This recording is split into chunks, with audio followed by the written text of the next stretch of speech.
Game 2 best of 5 semi-finals din mga idol. Magnolia Hotshots laban sa Phoenix Super LPG. Magnolia naman ang nakauna sa series matapos ang dikit na panalo din sa kanilang unang laban. 82-79 sa pangunguna ng kanilang import na si Tyler Bay. Double-double mga idol, 23 points at 10 rebounds. Well, makakabawi kaya ang Phoenix opening quarter 7 to nating start for the Magnolia Hotshots. May nagbabalik mga idol, Tito Rafi Revis. Nagpaparamdam agad ang Magnolia, palo na agad mahigit 10 kanilang kalamangan. 18-6 under 6 minutes mark. Tres mula kay Tyler Bay. Sipag talaga netong si Bay mga idol. Mapa-opensa at depensa, walang makatapat sa Phoenix. Pinwersa na lang ni Richie Rivero para mapigilan. Unsportsmanlike foul na hatol dyan kay Richie mga idol. Nasakta naman si Calvin Abueva matapos matamaan ng siko ni Jonathan Williams. 16 abante ng Hotshots end of first frame, 30-14, leading by 16 points ni Tyler Bay. Second quarter, nakawala si Jonathan Williams, one-handed slam dunk. Calvin Abueva nasa bench, hawak-hawak pa rin ang ilong na natamaan ng siko. Under 8 minutes nung ibinalik si The Beast, supalpalagad inabot ni Jason Perkins. Kabilang banda, nagpaparamdam na mga idol sa Phoenix etong si Jonathan Williams. Katulong si Ken Taffen na ibaba nila sa single digit kanilang hinahabol, 38-30. Pero The Beast Calvin Abueva pinutol agad ang momentum na yan ng Phoenix, and one nagflex pa ng muscle sa harap ni Perkins, pero may bawi si JP mga idol.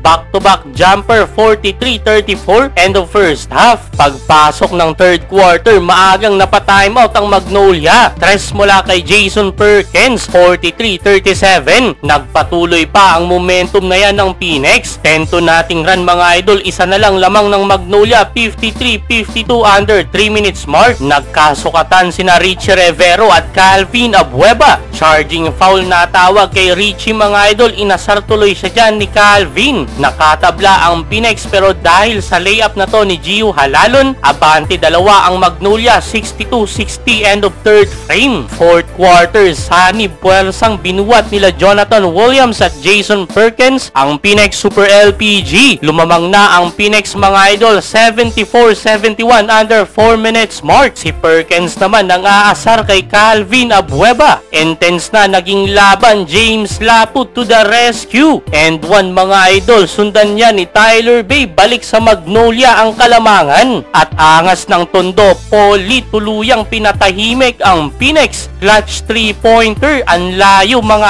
idol. 82-78 final score. 2-0 na ang serye, isang panalo na lang para sa Magnolia Hotshots.